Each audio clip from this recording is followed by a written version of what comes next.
Hello. Welcome to this episode of the What's New on the Net.com podcast. It's a beautiful Sunday today, March 13th, 2022, and in the studio is your favorite host, Saurabh Goswala. Here's what happened in the world of technology this week. Sit back and enjoy.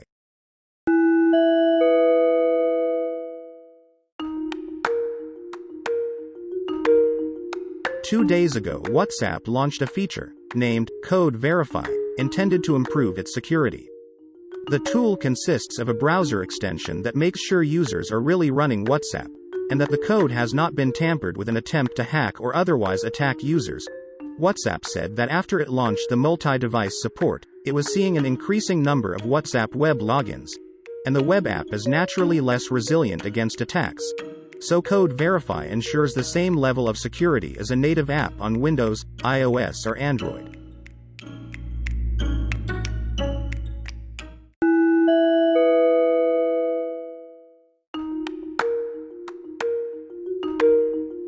Digital payments platform Stripe has launched crypto payments support to give customers one more way to onboard Web3 users.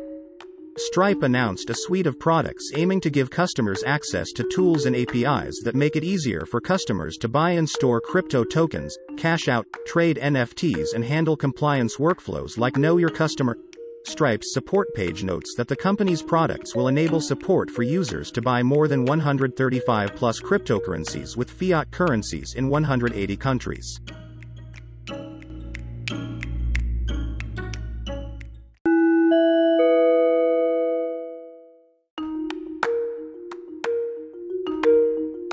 Brave browser is shipping a new, powerful privacy-protecting feature called Unlinkable Bouncing. This feature protects your privacy by noticing when you're about to visit a privacy-harming, or otherwise suspect, website, and instead routes that visit through a new, temporary browser storage. This prevents the site from identifying you by tying your footprint to that of previous visits, but allows the site to otherwise function as normal. Essentially, each visit appears as a unique, first-time visit, thus anonymizing your digital fingerprint. This temporary storage is then deleted when you browse away from the suspect site, preventing the site from re-identifying you on future visits.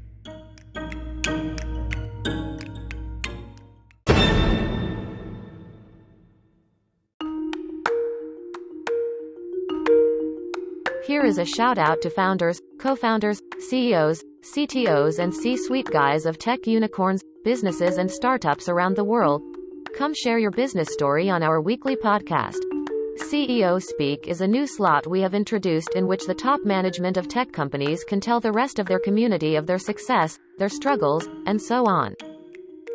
Plus, as a bonus, the same will also be published on our website what'snewonthenet.com.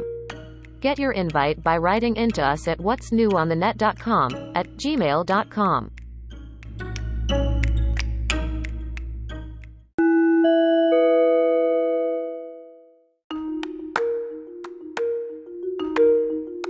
This week, there was one more app that launched a security feature.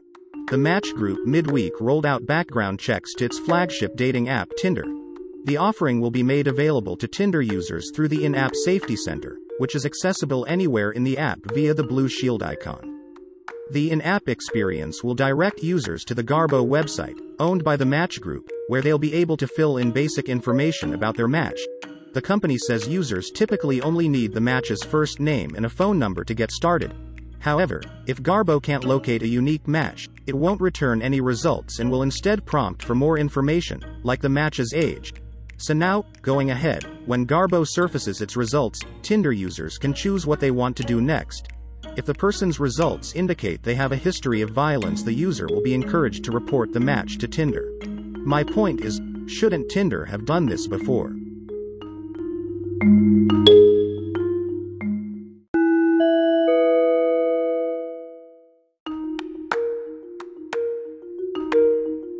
This week will also be remembered as the time when Apple announced the iPhone SE, a new iPhone at what it described as an incredible price.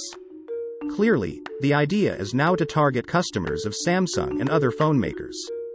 iPhone SE with a 4.7-inch display has upgrades including the performance of a 15 Bionic, which powers advanced camera capabilities, and power-intensive operations like gaming and augmented reality. Along with 5G, longer battery life, and improved durability, iPhone SE comes in 3 colors: Midnight, Starlight, and Red, which are not really Apple colors. iPhone SE will be available for pre-order from March 11th, with availability beginning March 18th.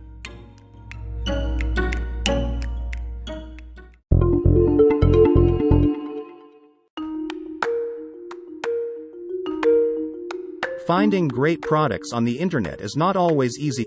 Products are advertised in such a way that they may or may not be worthwhile, while reviews might be scant. Obviously, it's better to rely on peer reviews and lists of products that are curated by real people who back their selection with their personal name. However, these types of lists are hard to find. Enter Startup Up Shouts, a web interface for creating and distributing product lists. Up Shouts is a community-based platform that allows users to build a list of products they personally admire and then present their list to other users. If sales are made as a result of any item listed, the creator receives commission. So, basically the idea behind the platform is to offer a method for creators to earn from links to products that they curate. Currently, creators can only build lists of products from Amazon.com, but the developers plan to expand their selection criteria in the near future. Getting started on the Up Shouts website is easy. Simply sign up using your Google account and start creating lists. Users can categorize items on their lists and group them together, which makes it easier for customers to find products to buy. Each user receives a dedicated page linked to their profile. These pages are beautifully designed to showcase the user's selected items and looks much like a professionally built e-commerce website. That's upshout.com. A word of caution. Listeners are strongly advised to do their due diligence before buying or downloading any of the startups featured here. Startup profiles are only for information purposes, and this podcast does not vouch for any of their features.